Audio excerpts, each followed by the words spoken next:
Ok, on poursuit donc toujours avec mes travaux sur l'entrepreneuriat.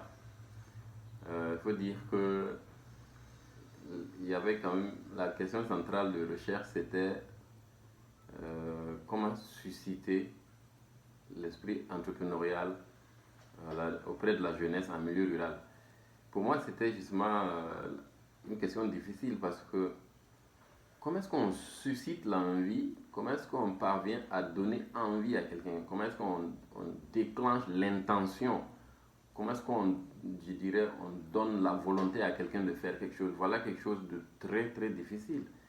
Comment est-ce qu'on parvient à déclencher chez quelqu'un l'envie ou bien la décision?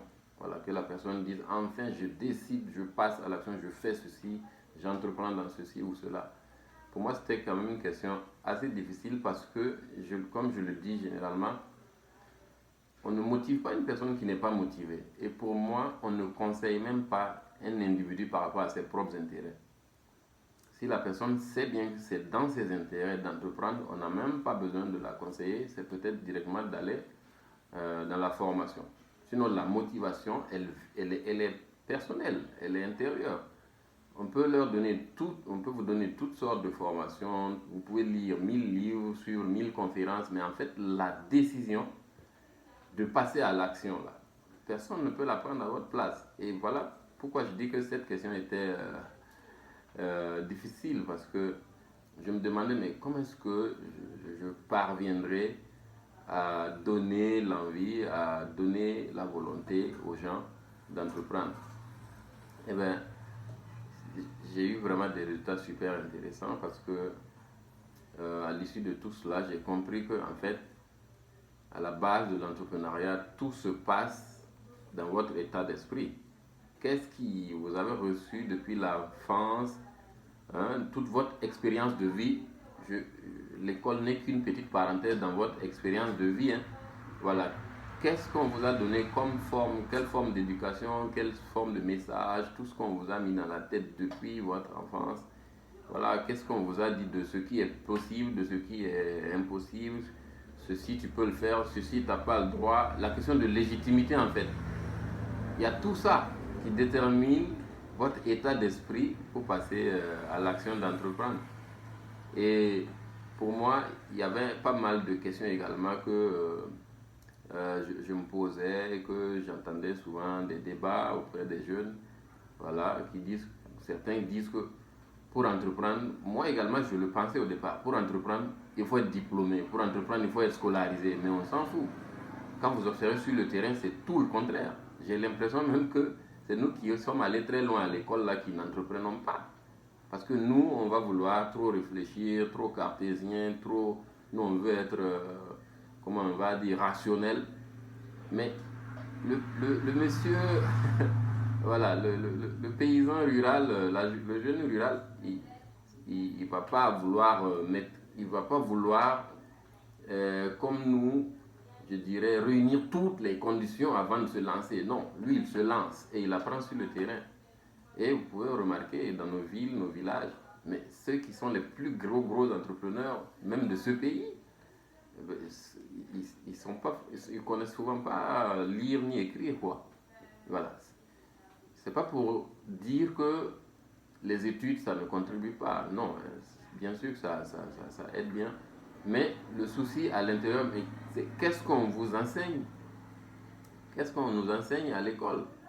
Voilà, qu'est-ce qu'on nous donne comme programme éducatif? J'ai déjà fait une vidéo, hein, j'ai fait une vidéo précédemment sur le sujet de la contribution du système éducatif ou non, sa contribution ou non à l'éveil de l'esprit entrepreneurial. Donc, qu'est-ce qu'on met dans ces programmes-là pour pouvoir donner l'état d'esprit d'entreprendre aux jeunes scolarisés, aux jeunes diplômés? Voilà. Et le jeune en milieu rural, il se fiche pas mal de tout ça. Et d'ailleurs, lui, il grandit, il se rend compte qu'il n'a pas eu la chance peut-être d'avoir été inscrit à l'école.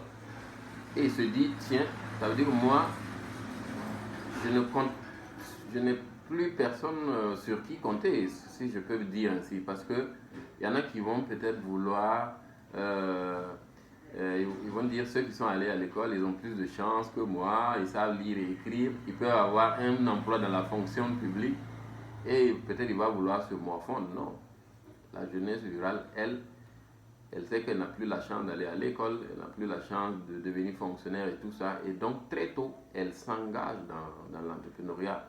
Voilà, c'est eux que l'on voit tous les jours dans les jardins maraîchers, au marché au bord de la voie, c'est eux qui ont des boutiques. Voilà, il faut justement, c'est des résultats comme ça sur lesquels je suis tombé. Et la question de l'argent également, beaucoup le disent, pour entreprendre, il faut de l'argent. D'accord, oui. Mais pour moi, l'argent n'était pas le premier élément. Pour moi, l'argent n'est pas le premier élément le plus important pour entreprendre. Parce qu'à l'issue de la recherche, justement, quand j'ai posé des questions, j'ai fait des enquêtes sur le terrain, il est ressorti que le premier élément, le plus important, c'est le facteur socio-culturel. Ça revient donc encore à la question de l'éducation dont je parlais tantôt. Qu'est-ce qu'on a mis dans votre tête depuis l'enfance? Est-ce qu'on vous a, je ne sais pas, éduqué une forme d'éducation où on vous autorise à vous aventurer, à oser prendre des risques, à toujours tenter quelque chose de nouveau?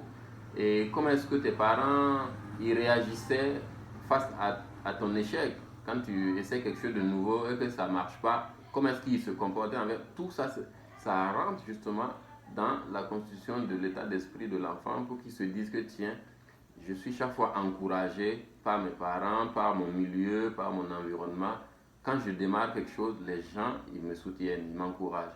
Quand j'échoue, on me reconforte, on m'aide à recommencer jusqu'à ce que je réussisse. Voilà, c'est très important ça, parce que certaines sociétés, malheureusement, ils vont tout faire pour vous décourager, pour vous amener à échouer carrément. Alors que dans d'autres, on fait tout pour vous aider à réussir. Donc malgré vos différents échecs, on va toujours vous relancer, vous reconforter pour que vous puissiez reprendre à nouveau. Donc c'est à l'issue de cela que j'ai compris que en fait tout ça, on peut le résumer dans l'ensemble pour dire que tout ce qui peut empêcher une personne, un individu d'entreprendre, ça se trouve là. L'obstacle ou bien les obstacles se trouvent juste dans ta tête. Ce n'est pas une question d'études, ce n'est pas une question de diplôme, ce n'est pas une question d'argent, ce n'est pas une question d'âge, ce n'est pas une question de je suis au village, il n'y a rien, je suis en ville non plus. Non. Où que vous soyez,